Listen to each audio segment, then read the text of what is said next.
Tumeona ipo haja sisi kama kamati pamoja na mambo mengine tupate fursa ya kutembelea kituo kikubwa cha kwanza cha aina yake hapa nchini kinachozalisha umeme wa maji takriban megawati 2115.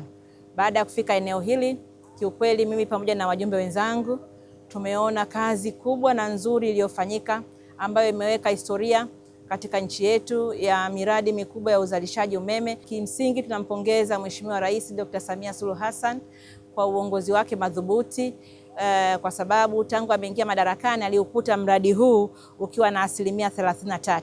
Sisi tunafurahi kwamba Mheshimiwa Dr. Samia Suluhu Hassan ameendeleza ndoto hii na leo mradi huu umekamilika, unazalisha umeme na umekuwa tegemeo kwa sababu unachangia takriban 45% ya megawati zote zinazozalishwa hapa nchini.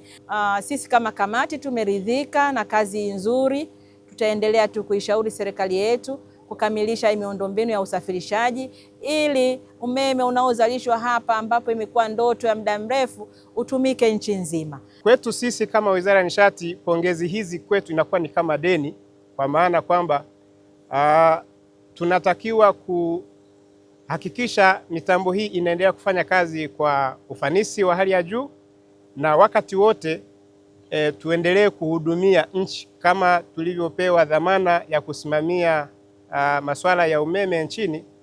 Basi tunahakikisha kwamba mitambo hii ambayo imejengwa na kutekelezwa kwa gharama kubwa kwa kodi za Watanzania, basi tutahakikisha kwamba tunasimamia vyema, na hata maelekezo ambayo kamati imeyatoa kwetu sisi tutaendelea kuyatekeleza kwa ukamilifu wote, kwa maana ya kwamba kuhakikisha kwamba tunakamilisha hata miradi mingine ambayo inaungana na mradi huu, kuhakikisha kwamba umeme mwingi unaozalishwa hapa uweze kuwafikia Watanzania kwa ujumla. Sisi kama TANESCO kazi yetu kubwa ni kuhakikisha tu kwamba kituo hiki kinaendelea kufanya kazi vizuri kwa kufanyia matengenezo kwa wakati na kuhakikisha kwamba wataalamu ambao wako mahali hapa wanaendelea kupata training vizuri ili waendelee kuwa na uwezo wa kuendesha mitambo hii na kuifanyia matengenezo vizuri, na kituo kiendelee kudumu kuzalisha umeme